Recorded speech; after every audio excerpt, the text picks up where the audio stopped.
And finally, we reached the final video, 2D equilibrium, and this is only for the honors class because they're the ones getting tested on this, and they're the only ones I taught it to. Anyway, and this is sort of a real topic where it definitely differentiates between Regents and AP level, and so this is why I find this very honors suitable.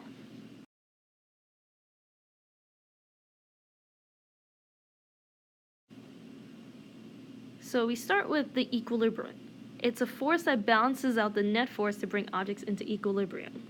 So if you have an object, let's say, starting simple right here, with a net force of 15 newtons to the right, then the equilibrium will be a force that's equal in magnitude but opposite in direction to bring it into equilibrium and balance things out. So the opposite in direction. That will be our equilibrium. If, let's say, we have a little bit more of a complicated example, like the ones you'll definitely see in the class. Oops. Well, that's a highlighter. There we go. So if you have an object here with a force of 4 newtons this way and a force going up of 3 newtons, your net force will be determined through Pythagorean theorem, a squared plus b squared equals c squared. You'll get 5 newtons here if you easily recognize this is a 3, 4, 5 triangle. That's your net force. Now the equilibrium, again, will be opposite in direction. Also 5 newtons. So anything that brings objects into equilibrium is called the equilibrium. Now before we even get into the good stuff, we need to remember vector components. So forces, again, is a type of vector. It's a vector quantity. So if you have a force vector of 10 newtons set at an angle of, let's say, 30 degrees for simplicity, then it's going to have both an x component in the horizontal direction and a y component in the vertical direction. So recall that anything in the x direction will be used, especially if our reference angles with the horizontal, be used using cosine theta. And then the y component is with sine theta. So these equations are on the reference table, but you're going to see them in this form. So don't be afraid to use the reference table and remember this form. So the type of 2D static question I'll give you is something like this, the 4 types that we went over in class, the 4 different questions. And so statics meaning at rest. So we're dealing with objects in equilibrium where the object's stabilized at rest.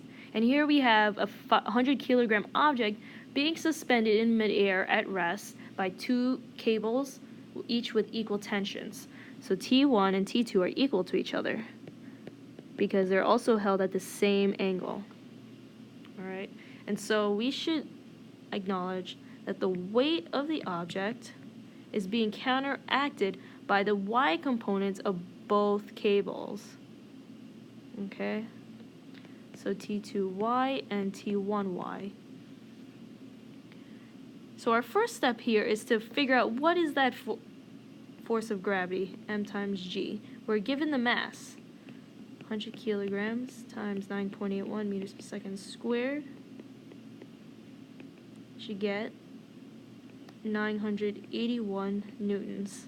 That's the weight of the object. And it's being supported by the 2 tensions in the y direction. Okay? So the vertical components of those 2 tension cables. So one single force is balanced out by 2 tensions. So each of these are going to share half of the 981. So T1y, so if we redraw this here, this one's 981, then this one T2y, and this one over here T1y are equal to each other, and that number will be half of 981, and that will be 490.5 newtons. So each of those tensions in the y direction are carrying 490.5 newtons. But keep in mind, this is the y component. Each of these tension cables are set at an angle. So we need to figure out what those tensions are. So that's where our angle comes into play. So Ty, remember that any y component in our examples is found with sine theta. So if our Ty is 490.5 newtons, we need to know what T is, what the force is in each tension cable.